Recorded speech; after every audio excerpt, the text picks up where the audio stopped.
નમસ્કાર દર્શક મિત્રો, ઇન્ડિયા પ્લસ ન્યૂઝમાં આપનું સ્વાગત છે। કન્યાકુમારીથી નીકળેલ વિકસિત ભારત સંકલ્પ યાત્રા નવા શિહોરા ખાતે આવી પહોંચી હતી, જ્યાં પ્રજાના આરોગ્ય માટે લાખોના ખર્ચે આયુષ્માન આરોગ્ય મંદિરનું લોકાર્પણ રાજ્યના ગૃહમંત્રી હર્ષભાઈ સંઘવીના વરદ હસ્તે કરવામાં આવ્યું।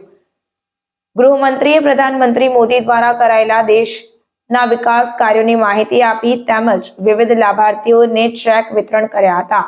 ઉજ્જવલા યોજના હેઠળ મહિલાઓને ગેસના બોટલ તથા સગડી આપવામાં આવી। આ લોકાર્પણ કાર્યક્રમમાં સાવલીના ધારાસભ્ય કેતનભાઈ ઇનામદાર, જિલ્લા કલેક્ટર, જિલ્લા વિકાસ અધિકારી, જિલ્લા પંચાયત પ્રમુખ ગાયત્રીબા મહેડા, ડેસર તથા સાવલી તાલુકા ભાજપના હોદ્દેદારો તથા ભાજપના કાર્યકરો મોટી સંખ્યામાં ઉપસ્થિત રહ્યા હતા। અત્રે ઉલ્લેખનીય છે કે નવા શિહોરામાં ગૃહમંત્રીએ પગ મૂકતા જ ભારત માતા કી જયના નાદ સાથે ગુજરાત કા શેર આયાની બૂમો સંભળાઈ હતી। હર્ષ સંઘવીએ ગૃહ ખાતું સંભાળ્યા બાદ ગુજરાતમાં ગુનાખોરીનું પ્રમાણ ઘટી જવા પામ્યું છે। બહેન દીકરીઓ નિર્ભયપણે રાત્રે પણ હરી ફરી શકતા ડેસરની જનતાએ તેમને ગુજરાતના સિંહ તરીકે સંબોધ્યા હતા।